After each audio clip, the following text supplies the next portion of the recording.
Hi friends, welcome back to పట్టి kitchen. ఈరోజు మన కిచెన్లో ఒక స్పెషల్ రెసిపీని మీతో షేర్ చేయబోతున్నాను. సో ఆ రెసిపీ చుక్కకూర అండి. నా స్టైల్లో నేనైతే ఇలా ప్రిపేర్ చేశాను. మీరు ట్రై చేసి ఎలా ప్రిపేర్ చేస్తారో కామెంట్ చేసి నాతో షేర్ చేయండి. నేనైతే నా స్టైల్లో ఎలా ప్రిపేర్ చేస్తాను అనేది ఈ వీడియోలో మీతో ఎక్స్ప్లెయిన్ చేయాలనుకుంటున్నాను. ఈ చుక్కకూరని ఇలా ప్రిపేర్ చేసుకున్నట్లయితే ప్లేట్ మొత్తం అన్నం దీంతోనే తినేస్తారండి, అంత బాగుంటుంది. సో నేనైతే సుమారుగా 4 కట్టల వరకు చుక్కకూరని తీసుకున్నాను. దీన్ని తీసుకొని 1-2 టైమ్స్ ఫ్రెష్గా కడిగి కూడా తీసుకున్నానండి. ఇలా కడిగి తీసుకోవాలి. మనం ఎలాంటి వెజిటేబుల్స్ అయినా కట్ చేసేటప్పుడు 2-3 టైమ్స్ ఇలా ఫ్రెష్గా కడిగి అయితే తీసుకోవాలి. సో ఇలా కడిగి తీసుకున్న చుక్కకూరని నేనైతే ఇలా సన్నగా కట్ చేసి తీసుకుంటున్నాను. నేనైతే ఇలా వెనుకలు ఉన్నది కొంచెం కట్ చేసేసి కాడలతో సహా కట్ చేసుకుంటున్నాను. మీకు ఈ కాడలు అనేవి నచ్చకపోతే మీరు కట్ చేసి తీసేయచ్చు, ఆకుల వరకే కట్ చేయొచ్చు. నేనైతే కంప్లీట్గా కట్ చేసి తీసుకుంటున్నాను ఫ్రెండ్స్. సో ఇలా కంప్లీట్గా సన్నగా ఉండేటట్టుగా కట్ చేసి తీసుకోవాలి. మరి పెద్దగా ఉన్న మనకి జిగురు జిగురులా ఉంటుంది కదా, సో అలా కాకుండా ఇలా సన్నగా కట్ చేసి కంప్లీట్గా అన్నీ ఇలాగే కట్ చేసి తీసుకోవాలి. సో నేనైతే ఇలా కంప్లీట్గా కట్ చేసి తీసుకున్నాను. దీన్ని మీరు కావాలంటే మరోసారి వాష్ చేసుకోవచ్చు. నేనైతే ఫస్టే ఫ్రెష్గా కడిగి తీసుకున్నాను.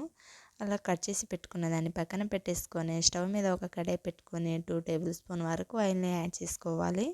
దీంట్లో 1 టేబుల్ స్పూన్ శనగపప్పు, ఆవాలు, 1 టేబుల్ స్పూన్ జీలకర్రని, 1 టేబుల్ స్పూన్ మినపప్పుని యాడ్ చేసుకోవాలి.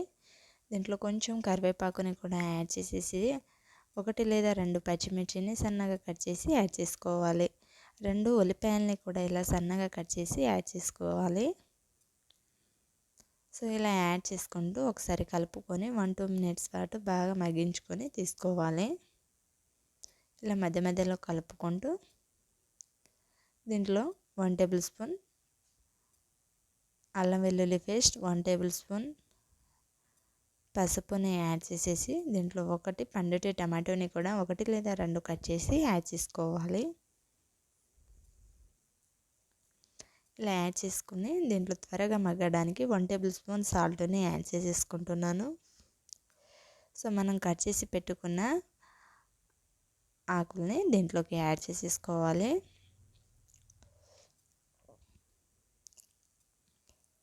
ఇలా యాడ్ చేసుకొని అంతా ఒకసారి కలుపుకొని దీన్ని 5 మినిట్స్ పాటు కుక్ చేసుకొని తీసుకోవాలి. ఇలా 5 మినిట్స్ పాటు కుక్ అయ్యాక దీంట్లో కొంచెం కారాన్ని యాడ్ చేస్తున్నానండి. మీకు కారం క్వాంటిటీ కొంచెం తక్కువ కావాలంటే కొంచెం లైట్గా వేసుకోవచ్చు. నేనైతే కొంచెమే యాడ్ చేశాను.